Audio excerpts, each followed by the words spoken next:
DN Media, Narrative Land Publishing, and Real Musician Pro present Mindscape, Book 1, written by DN Leo, narrated by Lisa Larsen.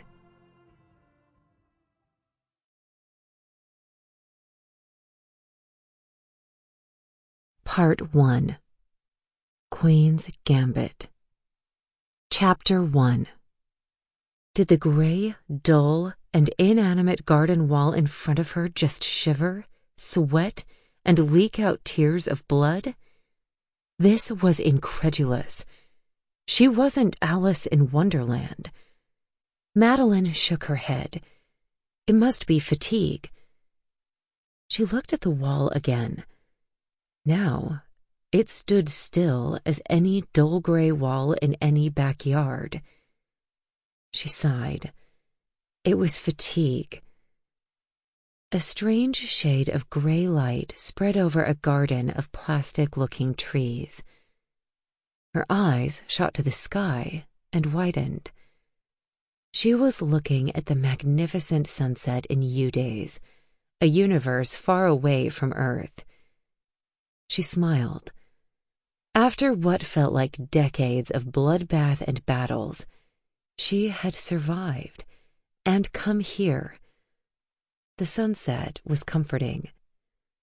Madeline had read many science fiction novels, which, at the moment, served the sole purpose of preventing her from freaking out or making a complete idiot of herself. Then she realized the sunset in front of her was artificial. The smile left her face, giving way to a frown of anxiety at the daunting thought of an uncertain future. A few months ago, she would have laughed at the idea that she would ever space travel. But this was worse. She hadn't just space traveled to get here.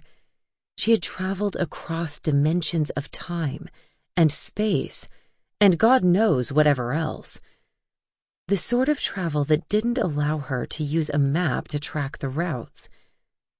The kind where she didn't know where she had been, or how long it had taken her. In 2015, she had been an accomplished New York journalist. A few short months later, she'd discovered she was not Madeline Rowe, but Madeline Kelly.